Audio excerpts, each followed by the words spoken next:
जय श्री कृष्णा। दोस्तों, कैसे हो आप?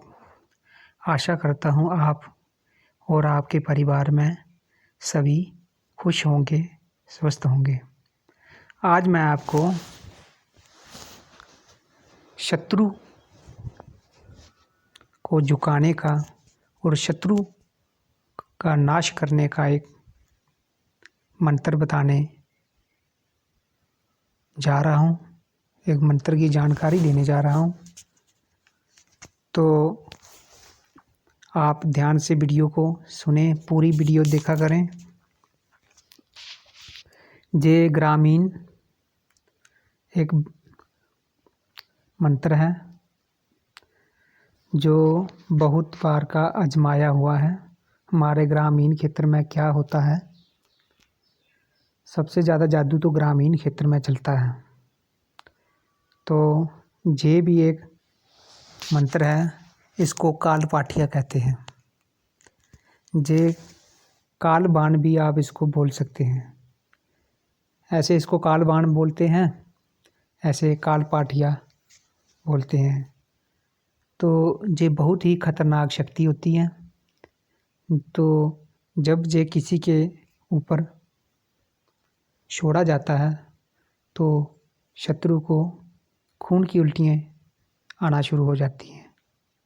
तो इसलिए आप ऐसे ट्राई के लिए या मजाक के लिए इसका प्रयोग कदापि ना करें। जानकारी देना मेरा फ़र्ज़ है, क्योंकि ज्ञान देने से ज्ञान बढ़ता है। अब यूट्यूब चैनल खोला है तो हर प्रकार का ज्ञान देना मेरा एक फ़र्ज़ बनता है। लेकिन अगर आप अच्छा बुरा जो आप मेरे मंत्र देखकर करोगे तो उसका पाप पुण्य आप उसके खुद भागीदार हैं, क्योंकि जानकारी देना मेरा काम है। अब उस पर अमल करना तो आपके ऊपर डिपेंड है कि आपको भी दिमाग है कि कौन सा कार्य करना चाहिए या ना करना चाहिए। ऐसे बिला वजह किसी शरीफ व्यक्ति को परेशान ना करें। अगर कोई व्यक्ति समाज में अथवा 10 बंदों को परेशान कर रहा है तो ऐसे बंदे पर इस काल बाण को चलाना भी कोई बुरी बात नहीं है, क्योंकि जो मोहल्ले समाज में जो किसी न किसी बात पर रोड़े अड़कता रहता है तो उस पर तो बंदा एक बार बर्दाश्त करता है, 2 बार बर्दाश्त करता है, तीसरी बार तो फिर उसको मज़ा चखाना ही पड़ता है। लेकिन पहले आप ये खुद सोच लें किसी पर ये बाण मारने से पहले कि आपकी गलती कहीं आपकी तो नहीं है। तो ऐसे बिला वजह अगर आप इसको किसी के पर डालोगे तो उल्टा जे आपको ही नुकसान होगा। तो मैं इसका जो मंत्र बताता हूँ, इस मंत्र को आप अच्छी तरह से नोट कर लें। इसमें फिर इसकी आपको मैं विधि बताता हूँ। मंत्र ये है, ओम काला भैरव काल पाठिया चढ़ जा मेरे दुश्मन दी छातिया। जहाँ पे जो दुश्मन है, जहाँ पे उसका अमोघ व्यक्ति का नाम लेना है, जो नाम पर चलता है। काला भैरव काल पाठिया चढ़ जा मेरे अमुक दुश्मन की छातिया। पन्ना कोल्लू त्रोड़ा लाठ अथ कलेजा पिपल जाट जोगन दिखे 360। चल मंत्र फुरे बाचा देखा काल पाठिया तेरे इल्म का तमाशा। ये मंत्र है। इस मंत्र को आप पहले कंठस्थ कर लें, फिर इसकी 11 दिन की साधना एक सिद्ध करना पड़ेगा। 11 दिन की इसकी साधना है। 11 दिन की साधना के बाद आप इसको अपने शत्रु पर इस काल बाण को मार सकते हो। तो इसकी साधना इस प्रकार है, किसी चलते हुए पानी के किनारे अथवा किसी निर्जन स्थान पर जहाँ किसी का आना जाना ना हो, तो अगर आपके पास ऐसी जगह उपलब्ध नहीं है तो आप इसको एकांत कमरे में, जिस रूम में किसी का आना जाना ना हो, तो ऐसे रूम में भी आप इस साधना को कर सकते हैं। लेकिन शर्त ये है कि उस रूम में 11 दिन तक कोई व्यक्ति अंदर ना जाए। कि आप साधना करें, आप उस रूम में सो सकते हैं, लेकिन अगर सोना का रूम अलग है तो कोई बात नहीं, आप उस रूम में साधना करें और साधना के बाद आप उसको चाबी लगा के अपने पास रखें, ताकि कोई व्यक्ति उस अंदर में प्रवेश न करे। क्योंकि अगर कोई दूसरा बंदा उस रूम में प्रवेश करेगा तो उस पर कुछ भी अनहोनी हो सकती है। बताना मेरा फ़र्ज़ है, जानकारी देना। तो या तो फिर आप किसी नदी के किनारे करें, किसी बहते हुए पानी के किनारे करें, वो सबसे उत्तम रहेगा। घर से बाहर करें। अगर आपके पास कोई ऐसी जगह नहीं है तो फिर आप रूम में कर सकते हैं, लेकिन रूम अकेला होना चाहिए, उसमें कोई दूसरा बंदा इंटर ना होना चाहिए। तो इसमें पहले आपको सुरक्षा घेरा आपका सिद्ध होना चाहिए। कोई भी सुरक्षा घेरा हो, तो मेरे यूट्यूब चैनल पर 2-3 सुरक्षा घेरे पड़े हैं। अगर आपके पास कोई अन्य रक्षा घेरा है तो आप उसको भी यूज़ कर सकते हैं, लेकिन वो सिद्ध होना चाहिए। ऐसे नहीं कि आपने कंठस्थ कर लिया तो इसमें नेगेटिव शक्तियाँ ज़्यादा दखल देती हैं। तो इसमें इतना डरने घबराने की कोई बात नहीं है। तो ऐसे थोड़े बहुत अनुभव तो होंगे। तो फिर आपने क्या करना है, सबसे पहले शनिवार की अमावस्या हो और शनिवार अमावस्या तो कभी कभी आती है, नहीं तो आप दीपावली, लोहड़ी, नवरात्रों में, ग्रहण काल में इसकी साधना शुरू कर सकते हैं। कोई भी मुहूर्त अगर ना मिले तो फिर आप अमावस्या को भी आप इसकी साधना शुरू कर सकते हैं। साधना कर रात को 9 बजे के बाद होगी। तो साधना में आपको क्या लगेगा, एक जो उड़द की दाल का जो आटा होता है उसका थोड़ा सा आपने एक टिगड़ी बनानी है। थोड़ा सा क्या गूंद कर, जैसे फुल्का बनाते हैं, छोटा सा फुल्का बनाना है और उस पर मांस के दाने रखकर आपने अपने सामने रखने हैं रोजाना। इसमें दीप और धूप लगाने की कोई ज़रूरत नहीं।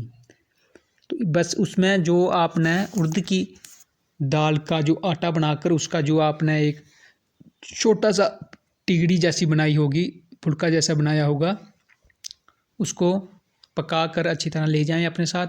उस पर आपने उड़द रखने हैं और उस पर एक फूल रखना है। बस इतना सा आपने रोजाना करना है 11 दिन। सबसे पहले आप दक्षिण की ओर मुख करके बैठ जाएं। आसन आपका काला रंग का होगा, कपड़े भी और काले रंग के हों तो ठीक रहेगा। अगर नहीं है तो फिर आप काला रुमाल सिर के ऊपर रख दें और काला कपड़ा आसन के ऊपर बिछा दें। और काला तिलक लगाना अनिवार्य है। इसमें तिलक आपको ज़रूर लगाना होगा, काला रंग का तिलक लगाना होगा। तो फिर उसके बाद तिलक लगाकर आप आसन पर बैठ जाएं। आसन पर बैठकर सबसे पहले अपना घेरा लगाएं। घेरा लगाने के बाद फिर अपना सुरक्षा कवच लगाएं। घेरा और सुरक्षा कवच ये अलग अलग मंत्र होते हैं। घेरा लगाना का मंत्र अलग होता है और अपनी जो सुरक्षा कवच लगाया जाता है वो अलग होता है। दोनों लगाएं। दोनों लगाने के बाद फिर गणेश भगवान को प्रणाम करें। उनकी बीज मंत्र की ओम गणेशाय नमः, ओम गणपते नमः एक माला का जाप करें। उसके बाद अपने गुरु का जो भी दिया हुआ मंत्र है उस मंत्र की एक माला का जाप करें। फिर उसके बाद अपने पितर देवता को प्रणाम करें, कुल देवता को प्रणाम करें, कुल देवी को प्रणाम करें और ग्राम देवता को प्रणाम करें। इन सभी से साधना में सफलता प्राप्त करने की इजाज़त मांगें। फिर उसके बाद आप इस मंत्र का एक माला का जाप करना है और जाप करने के बाद जो उड़द की टिगड़ी होगी वो आपकी सुरक्षा घेरा के अंदर होगी। बाहर नहीं, अंदर रखना है उसको। फिर उसके बाद आप जब उठें, उठकर आपने उसको उठाकर किसी निर्जन स्थान पे रख देना है। अगर आप कमरे में कर रहे हैं तो फिर सुबह उठकर आप इसको किसी पेड़ के नीचे रख दें। इसी दिन ऐसे ही जब 5-6 दिन आपकी ये साधना चलेगी तो साधना के दौरान आपने किसी व्यक्ति का नाम नहीं लिखना, नाम नहीं बोलना है। जो अमुक है वहाँ पर अमुक ही सीधा ऐसे बोलना है, काला भैरव काल पाठिया चढ़ जा मेरे दुश्मन दी साथिया, पन्ना कोलू त्रोड़ा लाठ हाथ कलेजा पिपल जा जोगन लिखे 360। फुर मंत्र ईश्वर बाचा देखूं काल भैरव तेरे इल्म का तमाशा। तो आपने सीधा ऐसे ही मंत्र बोलना है। तो उसमें व्यक्ति का नाम नहीं बोलोगे आप। फिर उसके बाद 6-7 दिन होंगे तो आपको थोड़ी शेर ऐसे थोड़ी डरावनी आवाज़ें आ सकती हैं कि पत्थर गिरने की आवाज़, किसी छोटी मोटी आवाज़ें आना शुरू हो जाएंगी, किसी आने का भास, जैसे कि आपके आगे पीछे कोई चक्कर लगा रहा है, इस तरह से जैसे कोई कदमों की आवाज़, ऐसी अनुभव होना शुरू हो जाएंगे। लेकिन और सोते समय आपको सपने भी डरबान भय वाले आ सकते हैं। इसमें घबराने की कोई ज़रूरत नहीं है। तो कुछ भी प्रत्यक्षीकरण नहीं होगा, इसमें कुछ भी नहीं आएगा, सिर्फ आपको ये भय होगा थोड़ा कि आवाज़ आ जाएगी, कहीं पत्थर डिग गया, कहीं कोई ऐसे चलाने की आवाज़ आ गई, सिर्फ ऐसे ही अनुभव होते हैं इसमें। फिर क्या करना है, जो 11वें दिन आपने अपने साथ थोड़ी देसी दारू ले जानी है, देसी दारू, और थोड़ा सा आपने बकरे का मांस ले जाना है, बस एक ढूंढने में। तो लास्ट दिन क्या करना है आपने, वहाँ पे वो उर्द का एक जो आपने लिया है, जो आप फुल्का जैसा मैंने बताया आटे का बनाकर, वो भी होगा, और एक ढूंढने में थोड़ी दारू डाल दें, और आप कोई 100 ग्राम पीस जो कच्चा मांस का बकरे का, वो रखकर आपने इस मंत्र की 108 बार जाप करना है। कभी कभी प्रदक्षिणीकरण भी हो जाता है इसमें, लेकिन जिन लड़कों ने ये साधना की है उनमें से सिर्फ एक ही लड़के को प्रदक्षिणीकरण हुआ था। वो क्या हुआ था, सिर्फ एक बहुत बड़ा भयंकर थोड़ा काला कुत्ता आ गया था, और काला कुत्ता ने जब काला कुत्ता आया तो उसने वो मांस का जो टुकड़ा था उसने उसको दिया, वो खाया, और उसके पास जो अभी उसका मंत्र की कोई 65-60 मरी पूरी माला नहीं हुई थी, तो वो आकर उसके सुरक्षा घेरा के पास आकर बैठ गया था। लेकिन और भी लड़कों ने किया फिर इसको, तो उनको सिर्फ आवाज़ें आई, प्रदक्षिणीकरण नहीं हुआ, लेकिन एक लड़के को हुआ था, उसकी मैं बात बता रहा हूँ। तो इस तरह से उसको जब उसने एक माला पूरी की तो फिर उसने उसको भोग दिया जो टिकड़ी थी। अगर आपके साथ ऐसा हो जाए कि यार जो कुत्ते के रूप में आता है काला कुत्ता, अगर काला कुत्ता अगर आपके पास आ जाए साधना के दौरान तो बैठ जाए, तो आप घबराएं नहीं, डरने वाली कोई बात नहीं, कुछ नहीं करेगा आपको। तो अपना पाठ पूरा करके, एक माला का जाप पूरा करके, फिर जो आप अगर 21 दिन से 11 दिन की साधना है, 11 दिन से अगर पहले आ गया तो आपने वो जो टिगड़ी और जो मांस की उड़द की आटे की टिगड़ी बनाई है, वो टिगड़ी आप उसके आगे रख दें, वो खा के चले जाएगा। और कोई कुछ नहीं बोलना, अपना कुछ कहने की कोई ज़रूरत नहीं, कोई घबराने की डरने की कोई ज़रूरत नहीं। तो अगर 11वें दिन लास्ट दिन आए तो फिर वो जो मांस का टुकड़ा होगा वो सारी सामग्री उसके सामने रख देनी है, और हाथ मुँह धो के अपने घर आ जाएं, पीछे मुड़ के ना देखें। अब आपने जब किसी पर प्रयोग करना है तो आप इसका प्रयोग शनिवार को कर सकते हैं और अमावस्या को कर सकते हैं। सिर्फ ये 2 दिन ही आप अपने शत्रु पर इसका प्रयोग कर सकते हैं। प्रयोग आपने किस तरह से करना है, आपको हवन करना पड़ेगा। आपको बकरे का मांस चाहिए और छोटे छोटे पीस करें उसको, कि 108 होती देनी है आपकी। आपने थोड़ी सी आग जलाएं, आप कहीं जहाँ मर्जी जलाएं, उबले की जिस मर्जी की आग जलाएं। तो इसके छोटे छोटे जो आपने मांस लाया होगा, और बकरे का कलेजा हो तो अति उत्तम है, तो छोटे छोटे पीस करें और देसी शराब में डालकर इसकी उतियाँ डालें और बीच में जहाँ पे लिखा जी है काला भैरव काल पाठिया चढ़ जा मेरे दुश्मन दिशातिया, तो इस पर आपने जहाँ पे अमुक व्यक्ति का नाम लेना है, अमुक व्यक्ति मेरा दुश्मन चढ़ जा नोड़ी शातिया, तो उसका नाम लेकर आपने हवन करनी है 1 माला। 1 माला हवन करने के बाद फिर आप उसी स्थान पर खड़ा हो जाएं और 3 ताड़ियाँ लगानी हैं। खड़ा होकर आपने 3 ताड़ियाँ लगानी हैं और आदेश देना है, हे काल पाठिया कसम है तुझे तेरी माता कालिका की।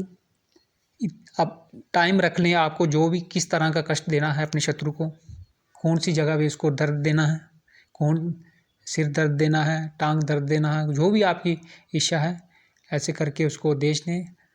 इतने दिन के अंदर 3 दिन के अंदर 5 दिन के अंदर 8 दिन के अंदर उसको एक पीरियड बता दे, इतने पीरियड के अंदर मेरा ये काम करके ना आए तो अपनी माता कालिका के सिर पर पाम धरे। 3 ताड़ियाँ मार कर उसको ये हुक्म दे देना है और बाकी सारी सामग्री जो बची होगी वो जल प्रवाहित कर दें और फिर देखें इसका चमत्कार। इसको कहते हैं कालभान। तो ये आपको कालभान का मंत्र यूट्यूब पे शायद किसी ने भी इसकी जानकारी नहीं दी होगी। ये हमारे पहाड़ी ग्रामीण क्षेत्रों में इसका लोग प्रयोग करते हैं। तो अब मैं आप लोगों से ये प्रार्थना करता हूँ, ऐसे किसी शरीफ व्यक्ति पर इसका दुरुपयोग ना करें। उल्टा प्रभाव आपके ऊपर होगा, आपके परिवार के ऊपर होगा। आशा करता हूँ आप खुद बहुत समझदार हो, बहुत ज्ञानी हो, सनातन धर्म को मानते हो, तो आप कभी भी इसका दुरुपयोग नहीं करोगे। हाँ, जो व्यक्ति हमारे धर्म का ह्रास कर रहा है, समाज में शांति भंग कर रहा है, आप उस पर ये बाण चला सकते हो। और इसमें जानकारी के तौर पर मैंने आपको ये सारी विधि बताई है। जो करेगा पाप पुण्य का वो खुद भागीदार होगा, इसमें मेरा कोई कंसर्न नहीं। इसी के साथ मैं इस वीडियो को विराम देता हूँ। जय श्री कृष्ण।